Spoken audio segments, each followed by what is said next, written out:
चंचल मन को एवं चंचल उपयोग को स्थिर करने के लिए जनवाणी माता के माध्यम से अपनी वर्तमान ज्ञान की पर्याय में सम्यक भेद ज्ञान उत्पन्न करते हुए शरीर और शरीर से भिन्न जितने भी चेतन अचेतन पदार्थ हैं उनका मुझ भगवान आत्मा से किसी प्रकार का कोई संबंध नहीं है। इस प्रकार से समस्त पर पदार्थों में अपने संबंध की वृत्ति को छोड़ते हुए अंदर जो अखंड ज्ञान ज्योति स्वरूप भगवान आत्मा है उसमें ही वर्तमान पर्याय का संबंध जोड़ते हुए कि मेरा ये भगवान आत्मा सदा काल शरीर आदि पर पदार्थों से भिन्न प्रकट अखंड ज्ञान ज्योति स्वरूप है। ऐसा अपने आप को जानो और ऐसा ही अनुभव करो कि मैं तो तीनों काल शरीर आदि पर पदार्थों से भिन्न प्रकट अखंड ज्ञान ज्योति स्वरूप भगवान आत्मा हूँ।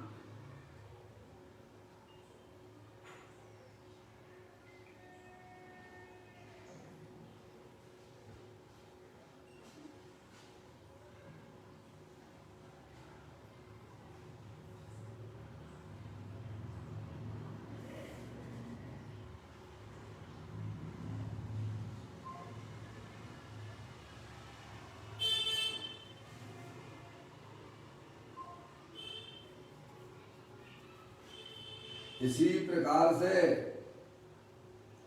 संसार अवस्था में आत्मा की पर्याय में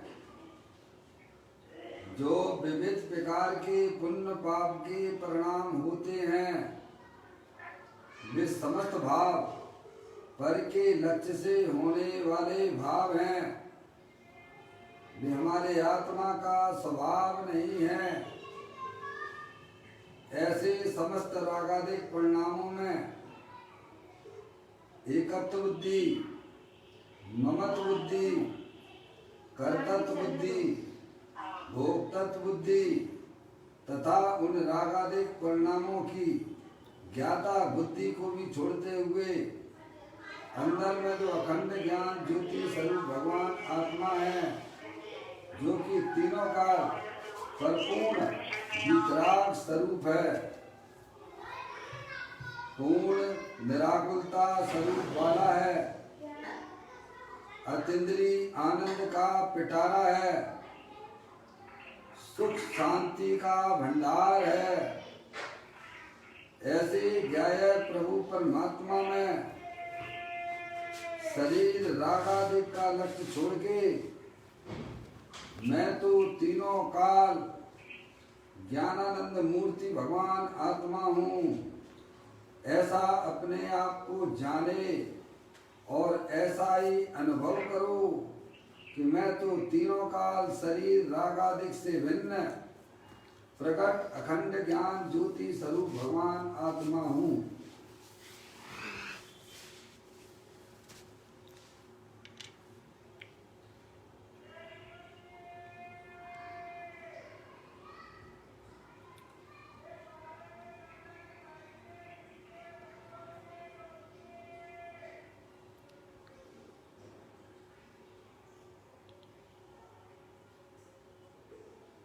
इसी प्रकार से संसार अवस्था में आत्मा की पर्याय में जो पर के लक्ष्य से होने वाला ज्ञान है वह परलक्षी ज्ञान भी हमारे आत्मा का स्वभाव नहीं है। वह तो इंद्रिय जनित ज्ञान है ऐसे समस्त परलक्षी ज्ञान में भी एकत्व बुद्धि, ममत्व बुद्धि, कर्तृत्व बुद्धि, भोक्तृत्व बुद्धि तथा उस इंद्रिय जनित ज्ञान की ज्ञाता बुद्धि को भी छोड़ते हुए मेरा ये भगवान आत्मा सदा काल शरीर रागादिक परिणतियां और परलक्षी ज्ञान की पर्याय से भी भिन्न अखंड ज्ञान ज्योति स्वरूप है। ऐसा अपने आप को जानो और ऐसा ही अनुभव करो कि मैं तो तीनों काल अखंड ज्ञान ज्योति स्वरूप भगवान आत्मा हूँ।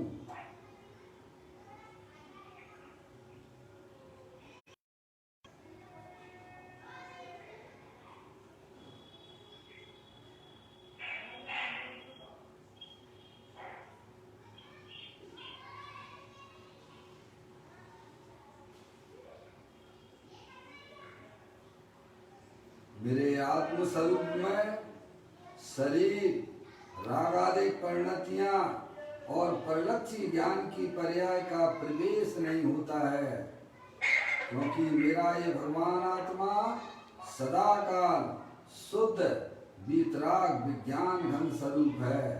ऐसा अपने आप को जानो और ऐसा ही अनुभव करो कि विश्व का कोई भी पदार्थ मेरे आत्म स्वरूप के अंदर प्रवेश नहीं करता है।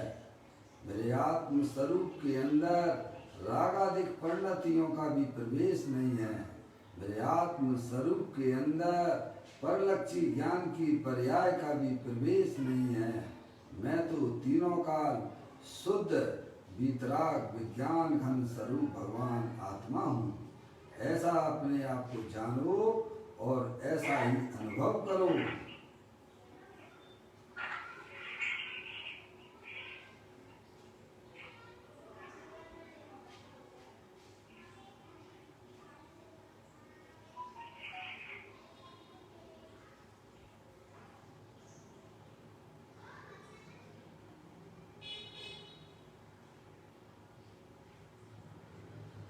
द्रव कर्म भाव कर्म नो कर्म रहित शुद्धात्म स्वरूपो मेरा ये भगवान आत्मा सदा काल ज्ञानावरणादि 8 कर्म शरीर आदि 9 कर्म मोराग देश भाव कर्म इन तीनों कर्मों से रहे परम पवित्र शुद्धात्मा में हूँ। ऐसा अपने आप को जानो और ऐसा ही अनुभव करो कि मैं तो इस विश्व में एकमात्र परम पवित्र शुद्धात्मा ही हूँ।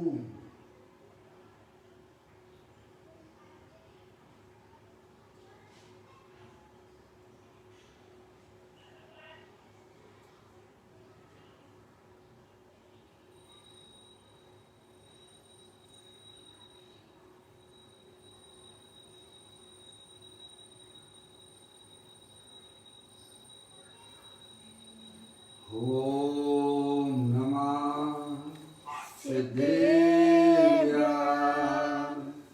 ओम नमः सिद्धेभ्याय। ओम नमः सिद्धेभ्याय।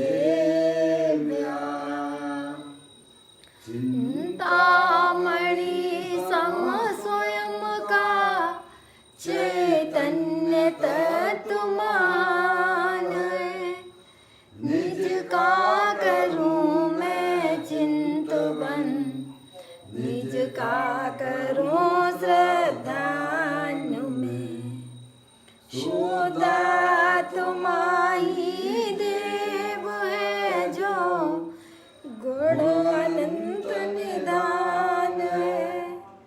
मैं स्वानुभव में देख लूं आत्मा स्वयं भगवान है। मैं स्वानुभव में देख लूं आत्मा स्वयं भगवान है।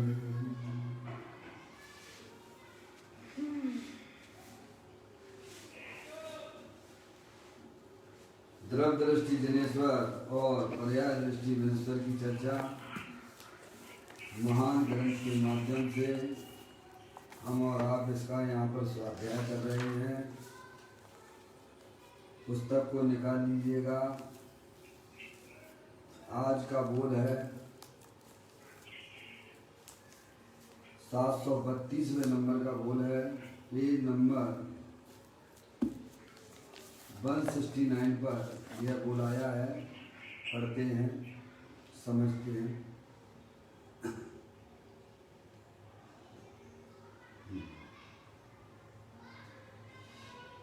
स्वयं भगवान होने पर भी बाह्य संयोगों से स्त्री, पुत्र, धन, मकान, सिनेमा आदि जड़ वस्तुओं से सुख की भीख मांगता है।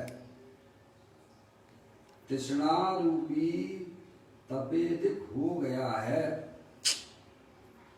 उससे पीड़ित होकर इंद्रिय विषयों से सुख की भीख मांगता है। परंतु प्रतिकूलता, रोग, निर्धनता आदि दुख के साधन मिलने से जैसी आकुलता होती है, वैसी ही आकुलता तृष्णा रूपी रोग से होती है। इस जीव ने अनंत बार देव, मनुष्य, राजा आदि के वैभव प्राप्त किए हैं, परंतु यह तृष्णा रोग नहीं मिटा, क्योंकि आत्मरुचि रुचि रूपी जल के बिना तृष्णा अग्नि का शमन नहीं हो सकता है।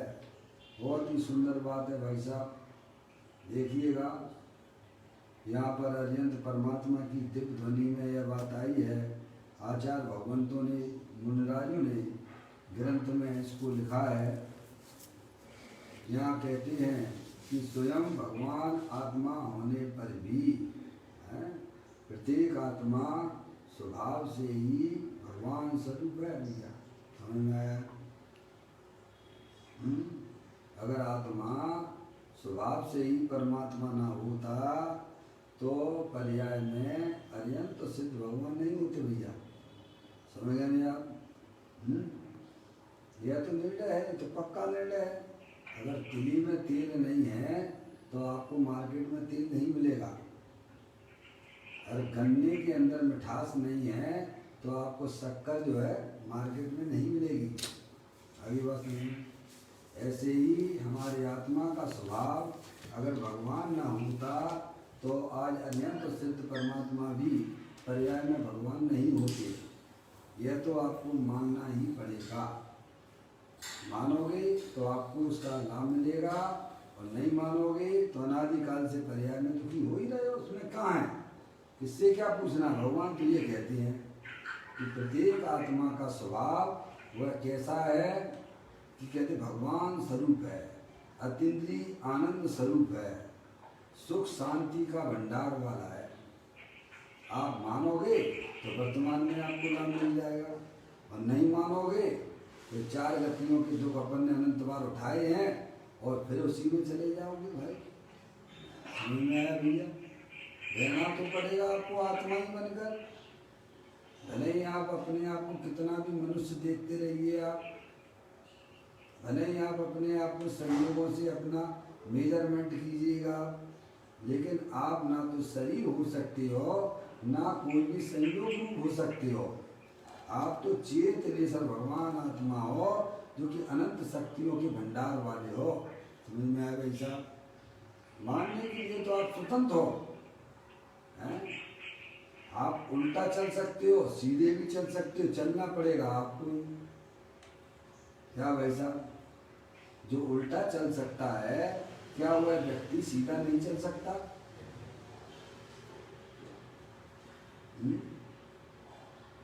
वह व्यक्ति अगर कोई उल्टा चल सकता है तो सीधा नहीं चल सकता क्या? क्या चलने में क्या दिक्कत है? चल तो तू रहा ही है ना। तो सीधे चलेगा ना तो भाई साहब मोक्ष रूपी लक्ष्मी मिल जाएगी। और उल्टे चलोगे तो वर्तमान पर्याय में भी दुख होगा। और भाई साहब ये चार गतियां हमारे आपके सामने खड़ी हुई हैं। इतनी सी बात अनंत परमात्मा की हमें समझ में आना चाहिए।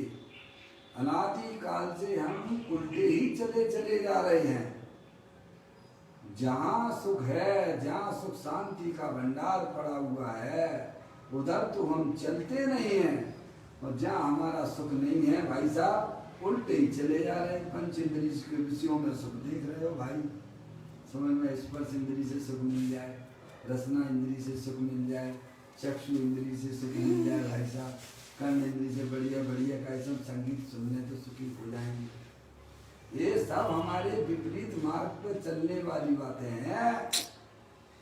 अरियंत परमात्मा हमें समझाते हैं कि प्रत्येक आत्मा वितराग आनंद स्वरूप है, सुख शांति का भंडार है।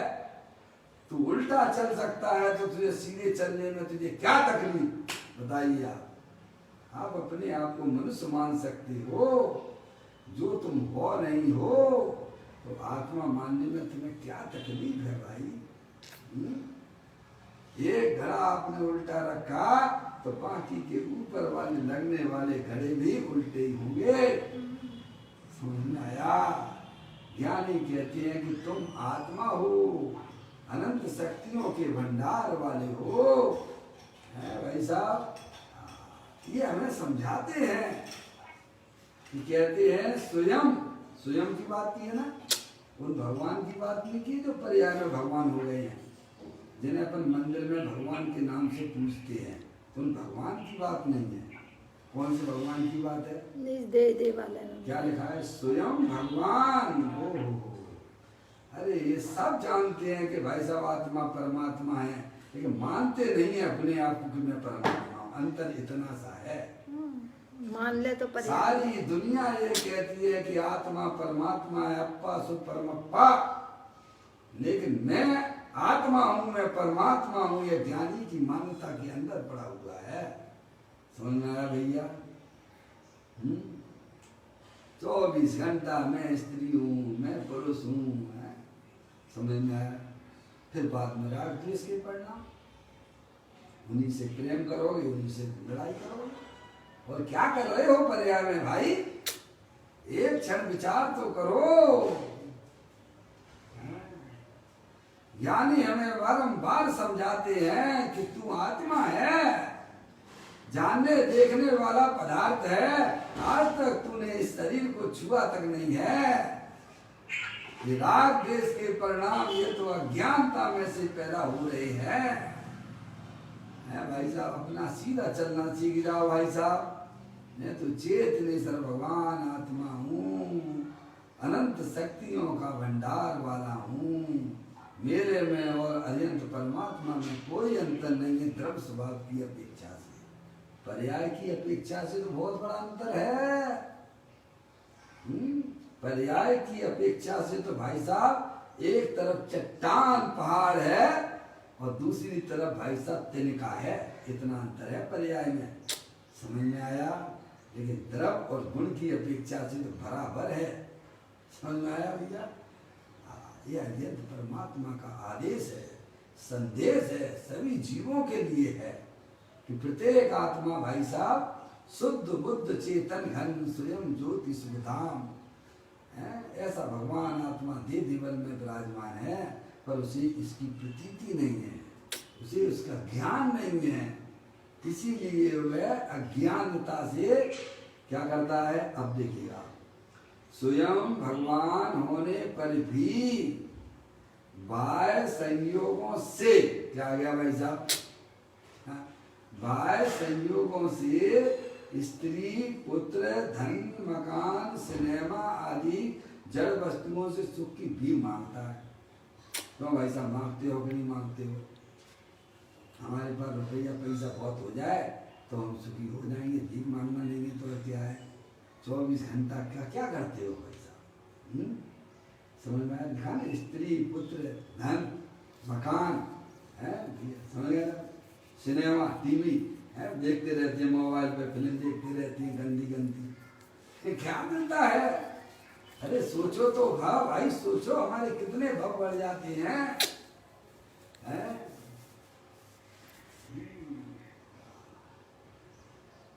तो कहते हैं कि स्त्री से संयोगों से, बाह्य संयोगों से क्या मानता है? सुख की भीख मांगता है भैया। बढ़िया बढ़िया भोजन मिल जाए तो आत्मा बड़ा प्रसन्न हो जाता है ना भाई साहब। मूर्ख हो एक नंबर के छठे छठाए। समझ में आया? आत्म वस्तु पर द्रव्य को स्पर्श ही नहीं कर सकती है, तो सुखी कैसे हो जाओगे तुम? बताओ तुम्हें क्या मिलेगा उसमें? आत्मा को ना तो भाई साहब पर द्रव्य मिलता है, आत्मा को द्रव्य को नहीं मिलता, उसके गुणों को नहीं मिलता, उसकी पर्याय को नहीं मिलता, तो तू सुखी कैसे हो जाएगा भाई? तुझे अगर पर वस्तु मिल जाए तब तो समझ में आता है कि तू सुखी हो जाएगा। मिल जाए तो सुखी हो जाएगा ना, मिलती कहाँ है? मिल गई हो तो बताओ भाई साहब, किसी को मिलती हो तो कल्पना कर लेता है भाई साहब। कल्पना तो भाई साहब संसार चक्र है। समझ में आया भैया? ज्ञानी जीव कल्पनाओं में नहीं, वो तो हकीकत की जिंदगी जीते, सिद्ध भगवान जैसी जीते हैं। जैसे सिद्ध भगवान जीते हैं ना, ऐसी जिंदगी सम्यक दृष्टि जीव जीता है। पता है कि नहीं पता है भाई साहब? जैसे सिद्ध भगवान अपने आप को आत्मा जानते हैं, मानते हैं और आत्मा में भ्रमण कर रहे हैं, ऐसे ही सम्यक दृष्टि जीव अपने आप को आत्मा जानता भी है और मानता भी है, और अपनी शक्ति के अनुसार वह अपने आत्मा में भ्रमण भी करता है भाई। समझ में आया भैया? ऐसी कोई बात है जो जगत के जीवों को पता नहीं है। कहते हैं स्वयं भगवान होने पर भी बाह्य संयोगों से, स्त्री से, पुत्र से है। स्त्री सोचे कि पति हमारे लिए, पति सोचे कि स्त्री हमें सुख दे देगी बुढ़ापे में। मूर्ख हो एक नंबर के चढ़े चढ़ाए। समझ में आया? तुम चेतनेश्वर भगवान आत्मा हो। कल्पना मत कर लेना, और कोरोना वायरस के काल में तो बिल्कुल नहीं करना। तो समझ में आया? पति स्त्री के शरीर में अगर कोरोना हो जाए तो क्या होगा जब भैया? कितनी जितनी जल्दी हो सके उसे घर से निकाल के हॉस्पिटल भेज दो। क्या कह रहे? और ले जाके भाई साहब वहीं के वहीं निपटा देना भाई साहब। क्यों तुम्हारा प्रेम कहाँ चला गया भाई साहब? तुम्हें रात दिन बढ़िया बढ़िया भोजन खिलाती थी वो, स्पर्श इंद्री के भोग कराती थी, कहाँ चली गई वो? अरे भाई सोचो, विचार करो। अरे सुख है तो मेरे आत्मा में है, इंद्रिय आनंद का पिटारा है। कल्पनाएं छोड़ो, हकीकत में जिंदगी जीना प्रारंभ करो। उसको कहते हैं सम्यक दृष्टि। सम्यक दृष्टि कल्पनाओं में नहीं चलता है, हकीकत की जिंदगी जीता है। वो अपने आप को आत्मा जानता है और आत्मा मानता है। समझ में आया भैया? धर्म नगद का काम है, उधार का काम नहीं है। अरे पुण्य पाप होंगे भाई साहब उधार के काम, आत्मा का आनंद धर्म तो भाई साहब नगद का धंधा है। आज नगद सुनना है तत्काल, जब ही जिए आत्म जाने तब ही जिए शिव सुख ठाने। कब?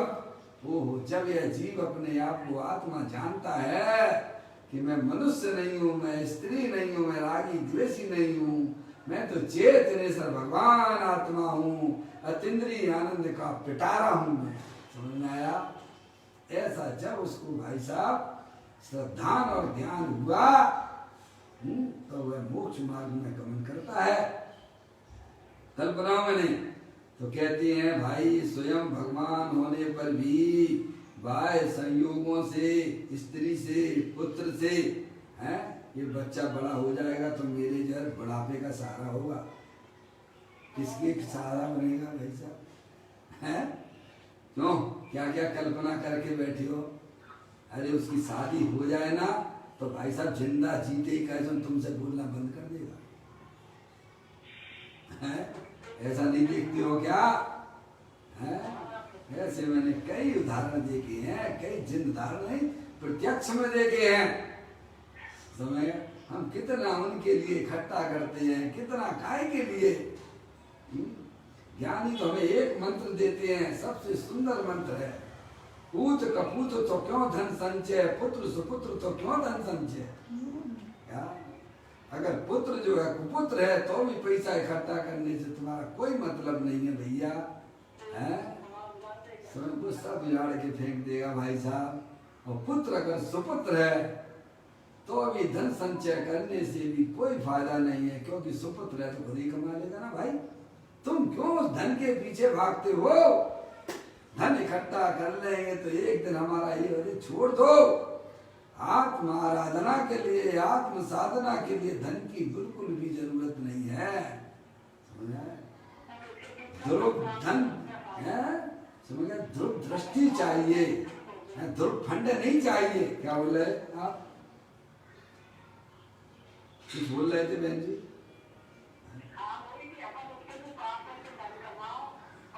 सोचिए सोचिए कितना मनुष्य पर्याय उसमें लग के, उसके पीछे लग के, धन कमाने के पीछे निरंतर, समझ गए? 24 घंटा उसी में मरे जा रहे हैं, पिसे जा रहे हैं, खाना पीना सब कुछ छोड़ दिया। पैसा पैसा पैसा। ऐसे ऐसे लोग मैंने देखे हैं कि भाई साहब 2 नंबर का पैसा कमाते हैं और इतने लाखों करोड़ों अरबों खरबों रुपए, और जो लोकायुक्त का छापा पड़ा ना, मैं तो स्वयं जाता हूँ ना, मैं तो देखता हूँ ना, मैं समझ में आया है काय के लिए भाई साहब। बूंद बूंद करके जोड़ता है और लोकायुक्त वाले ले आए छापा और मार देते। क्या होगा भैया? सोचिए, अरे काय के लिए क्यों इतना पीछे भागना? अरे अपने पास खाने पीने की व्यवस्था है, अनुकूल है, तो ज्यादा उसके पीछे नहीं भागना। समझ में आया भैया? कहते हैं स्त्री, पुत्र, धन और मकान। समझ गए आप? कितने प्लाट चाहिए तुम्हें भैया? नो, पहले तुम्हारे पास रहने के लिए किराए का मकान था, चलो भाई साहब अब जो है कैसे अपना घर बना ले, बस इतना ही चाहिए प्रभु। अब संतुष्टि हो गई क्या? है? फिर ये नहीं, फिर दूसरा और बढ़िया होना चाहिए। क्या होना चाहिए? क्या होना चाहिए भैया? बिगड़ जाती हमारी परिणति, संतुष्टि नहीं मिलती है भाई। बढ़िया सा बंगला हो, बढ़िया सा रहन सहन हो, भाई साहब सुखी हो जाऊंगा। अच्छा कितने दिन के लिए सुखी हो जाओगे तुम? मुझे तो लगता नहीं है कि तुम 1 मिनट भी सुखी हो सकते हो। कल्पना कर लो, कल्पना कितनी भी कर सकते हो, आप स्वतंत्र हो, पर हकीकत में आप उतने ज्यादा दुखी हो चुके हो। क्या भाई साहब? हैं? फिर मकान बना लिया, फिर भाई साहब ज्यादा अच्छा हो गया तो लोकायुक्त वाले ना आ जाए, हैं? समझ लिया? घर पे पैसा पड़ा हुआ है तो डर बना रहता है, सोना पड़ा हुआ है तो डर बना रहता है। कोई ले ना जावे, पहले कमाना, कमाने के पीछे दुखी, फिर आ जाए तो संभाल करने पर दुखी, चला जाए तो तुम्हें क्या मिला भाई साहब? अंत होता दुखी मिला, दुख ही मिला। समझ में आया भाई साहब? इसीलिए ज्ञानी हमें समझाते हैं कि भाई साहब ये सब परद्रव्य हैं, तुम चेतने से भगवान आत्मा हो, उनसे प्रेम मत करो।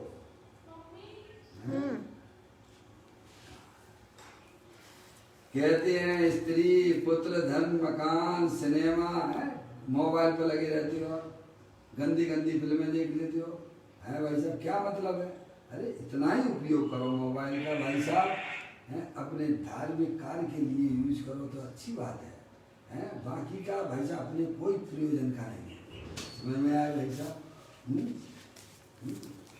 सिनेमा आदि जड़ वस्तुओं से सुख की भी मांगता है। बोलो 24 घंटा हमारा उपयोग कहाँ लगा रहता है? किधर लगा रहता है? किनके पीछे भागा करता है? और काय के लिए भाग रहा है? कि ये हमें जो है सुख देंगे, ज्ञानी कहते हैं वस्तुओं से, जड़ वस्तुओं से सुख की कर्म भीख मांगता है। समझ, उनमें सुख कहाँ है? आज बढ़िया बढ़िया भोजन बन गया भाई साहब आपको, तो क्या हो गया? आनंद आ गया कि नहीं आ गया?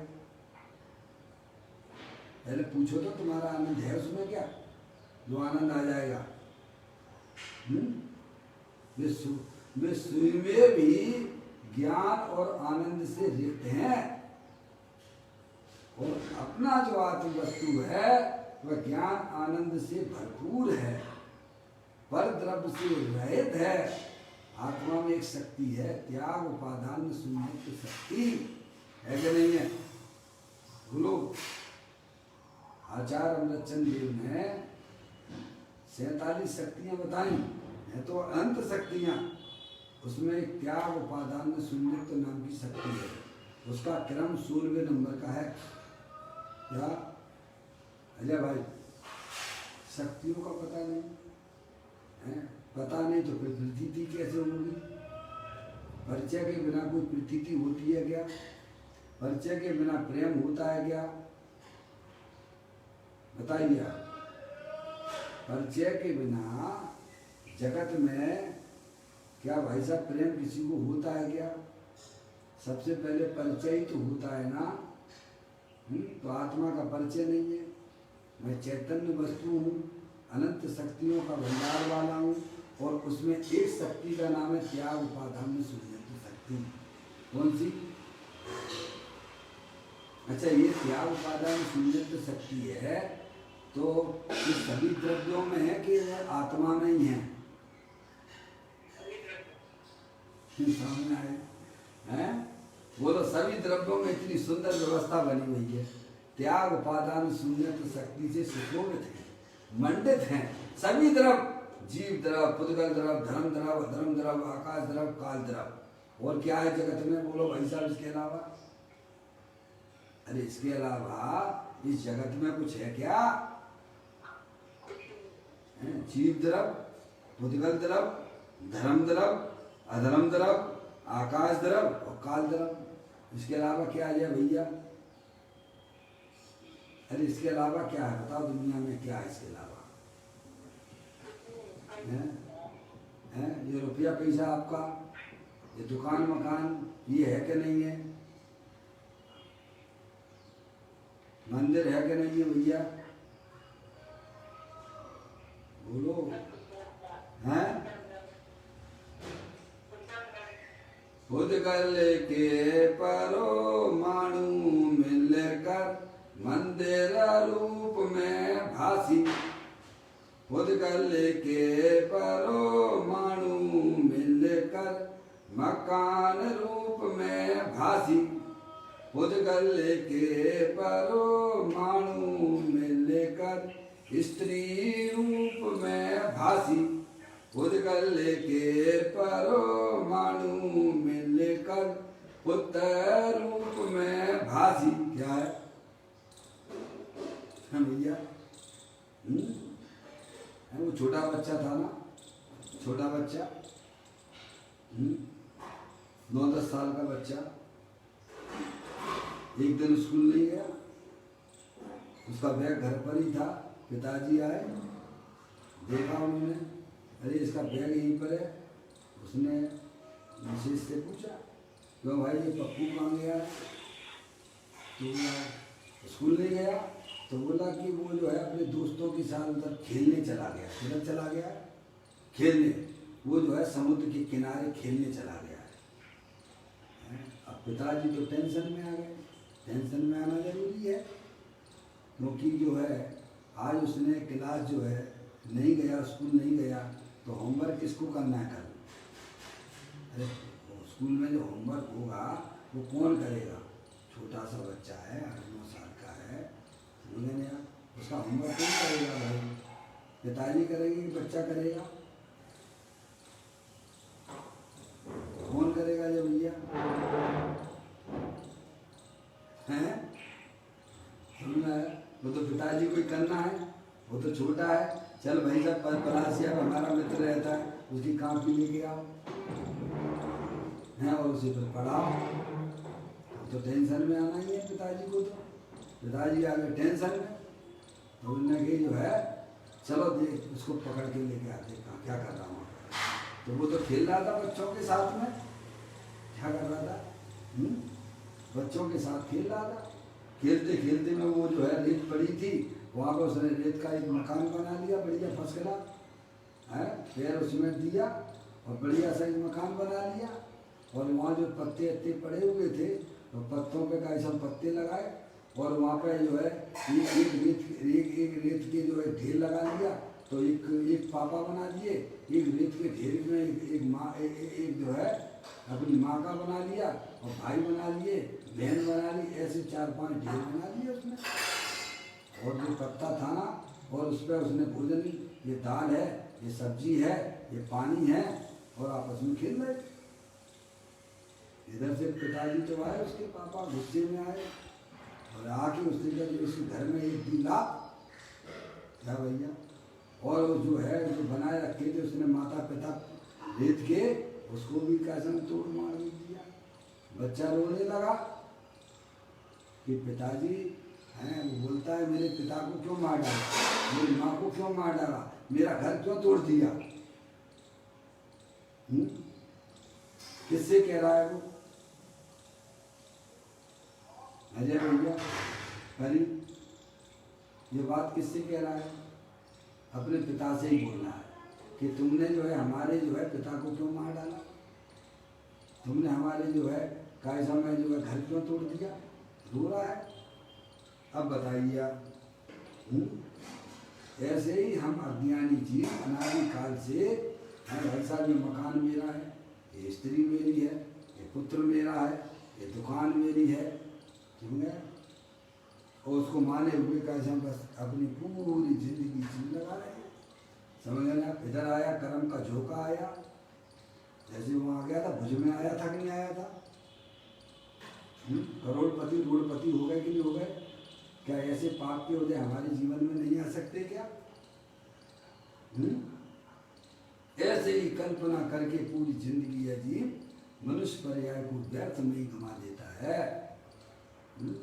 समझ गए। यहाँ ये कहते हैं कि पर द्रव्यों में सुख की कल्पना करता है, समझ आप।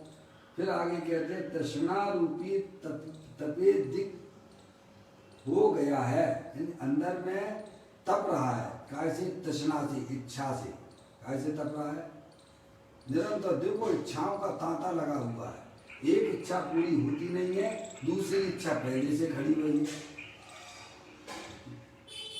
अजय भैया बेटे परी है कि नहीं पापा, एक इच्छा पूरी होती नहीं है इसकी और दूसरी इच्छा पहले से खड़ी तैयार मिल जाती है। ऐसी तृष्णा रूपी नागिन जो जो डंक के लहर जहर की आवे, अपनी आत्मा में इच्छाओं का उठना ये आत्मा के लिए भाव मरण जैसा है। अभी बताने वाले हैं, उसका भी रूप बताने वाले हैं। देखो आप, तृष्णा रूपी तपेदिक हो गया है, क्या हो गया है, पर द्रव्यों से जो सुख की कल्पना की जा रही है वह अंदर में भाई साहब ऐसी उसकी अंदर में ज्वाला जल रही है तृष्णा की। स्पर्श इंद्री से सुख मिल जाए, रसना इंद्री से सुख मिल जाए, ऐसे छलांग लगाता है।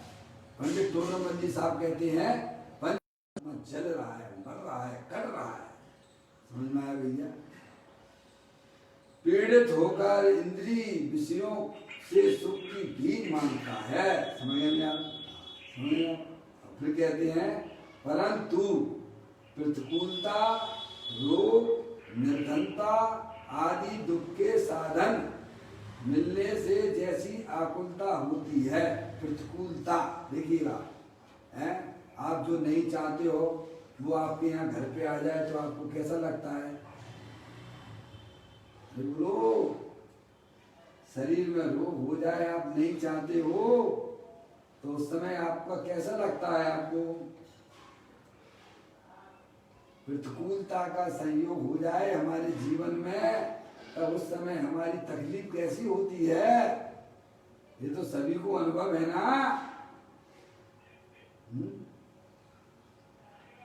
कहते हैं परंतु प्रतिकूलता रोग है, समझ गए, बाहरी संयोग जो आप चाहते नहीं हो, आपका कई समय बाहर में जो है, समझ गए आप, जैसे अभी अपन देखते हैं बाढ़ आ जाती है, भयंकर बाढ़ आ गई एकदम, समझ में नहीं आए, तो उस समय कैसी कैसी हमारी आत्मा की पर्याय में कैसा लगता है ये बताओ, अनुभव कैसे होते हैं। एकदम बाढ़ आ जाए ना, या कोई आपको मारने के लिए आ जाए ना, है आपके सामने खड़ा हो बंदूक लेके, उस समय पर्याय में कैसा होगा भाई साहब। तो कहते प्रतिकूल संयोग होने पर, रोग होने पर, शरीर में रोग हो जाए, उस समय हमारी पर्याय में कैसा लगता है। फिर कहते हैं निर्धनता, भाई साहब पैसे निर्धनता, गरीबी आ जाए, तो सब देख रहे हैं ना, तो उस समय पर्याय की हालत कैसी हो जाती है। आदि दुख के साधन मिलने से जैसी आकुलता होती है, वैसी ही आकुलता तृष्णा रूपी रोग से होती है। क्या कहा, बाहर में प्रतिकूल संयोग मिलने पर जो हमारी आत्मा की पर्याय में तकलीफ होती है, वैसे ही पंचेंद्री के विषयों से जो सुख की कल्पना की जा रही है, बस वैसे ही उसे तकलीफ समझ लेना। कैसे बताएं ज्ञानी, बताइए आप। बाहर की प्रतिकूलता से अंदर की राग को बताया जा रहा है। जैसे बाहर की प्रतिकूल संयोग आने पर भाई साहब मेरी पर्याय जो आत्मा की पर्याय है वो कैसी निर्धन दीनहीन हो जाती है, ऐसे ही अज्ञानी जीवों की पर्याय में जो पर से सुख की जो कल्पना कर रहे हैं, दीनहीन हो रहे हैं, इतने दुखी हो रहे हैं, ऐसे चल रहे हैं, मर रहे हैं, कट रहे हैं, ये बता रहे हैं। इसको तो बस सम्यक दृष्टि जीव ने जीत लिया है। क्या वस्तु स्वरूप का यथार्थ ज्ञान उसके पास में है। चाहे गई चिंता गई मनुआ बेपरवाह, जिन्हें कछु ना चाहिए बेसाहन के साथ, क्योंकि वह अरिहंत परमात्मा का लघुनंदन है। अरिहंत परमात्मा की बात के ज्ञान श्रद्धान करने वाला है कि सुख शांति का अगर कोई संबंध है तो मेरे आत्मा से है, पर पदार्थों से हमारा कोई सुख शांति का संबंध नहीं। समझ गया, तो वो सब जीत लेता है। वो हो गया इंद्रिय विजेता। कौन हो गया, सम्यक दृष्टि जीव इंद्रिय विजेता है। इंद्रिय विजेता होने से अंदर में जो अज्ञान जनित जो राग की प्रवृत्ति होती थी भाई साहब, वह तो चली जाती है, और थोड़ा सा राग रह गया है, वह राग भी बहुत जल्दी जाने वाला है। सुनना है भैया, ये हमें समझा रहे हैं भाई। कहते हैं प्रतिकूलता रोग निर्धनता आदि दुख के साधन मिलने से जैसी आकुलता होती है, वैसी ही आकुलता तृष्णा रूपी रोग से होती है। इस जीव ने, अब किसकी बात, अपनी बात चल रही, इस जीव ने, अब इस जीव ने अपनी बात, इस जीव ने अनंत बार देव में गया। कितनी बार गया, समझ में आया? अनंत बार। यहाँ तो बताते हैं कि 2000 साधिक 2000 सागर के लिए जीव निकलता है तर्स पर्याय में, ज्यादा से ज्यादा है तो 1240 या 1340, वह देव गति में जाता है, 740 है, 640 नरक में रहता है। ये तो सिद्धांतिक वाली बातें हैं, समझ गए आप। अनादि से मेरा आत्मा भाई साहब, अनादि से मैं हूँ, तो कहते हैं अनंत बार देव में गया, अनंत बार मनुष्य हुआ, अनंत बार राजा हुआ, एक बार नहीं। अजय भैया प्रधानमंत्री कितनी बार बन चुके हो आप, मालूम है आपको?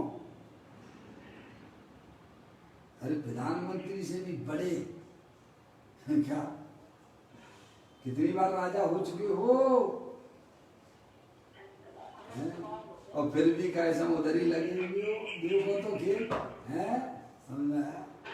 तो कह अनंत बार देव हुआ भाई, अनंत बार मनुष्य हुआ, अनंत बार राजा हुआ, आदि के वैभव प्राप्त किए हैं।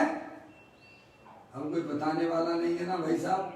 अवधि ज्ञानी हो तो आपकी हमारी सबकी लाठी खोल नहीं बता देंगे भाई साहब कि आपने पूर्व पर्याय में आप कहाँ थे, हम जैसे गुरुदेव श्री को कहते थे महाविधि क्षेत्र में वे राजा राजा थे, क्या राजकुमार थे। समझ में आया कि नहीं आया?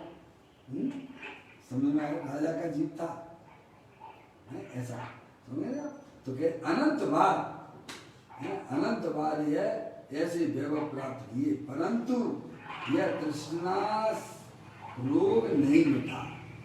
अपनी आत्मा में होने वाली जो विविध प्रकार की इच्छाएं हैं, इन्हें रोग समझिए और इनकी रुचि छोड़िए।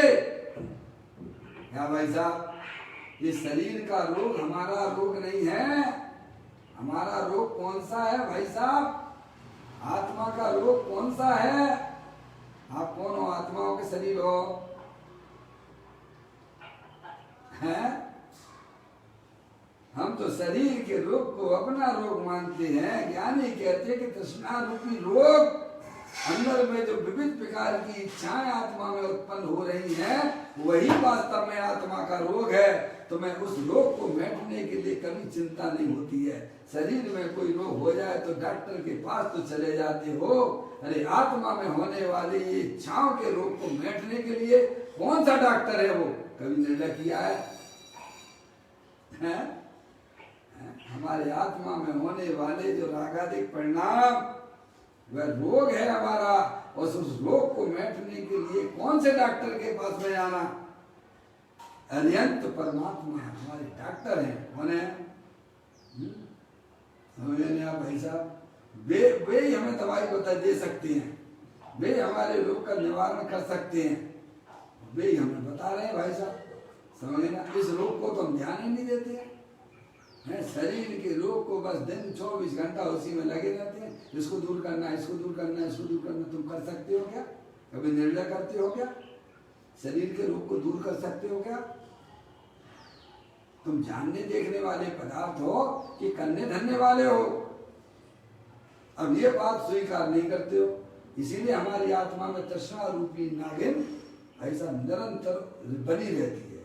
समझे ना? अभाव में ही जीता रहता है। ये कहते हैं यह तृष्णा रोग नहीं मिटा। क्यों नहीं मिटा? क्योंकि हमारे मान्यता जो अंदर में पड़ी हुई है कि पर से सुख मिलता है, पर से ज्ञान मिलता है, जबकि ज्ञानी कहते हैं पर से ना तुम्हें ज्ञान होता है और न पर से तुम्हें सुख मिलता है।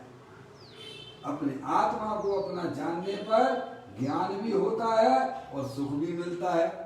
अब वो हम करते नहीं हैं। यह तृष्णा रोग नहीं मिटा, क्योंकि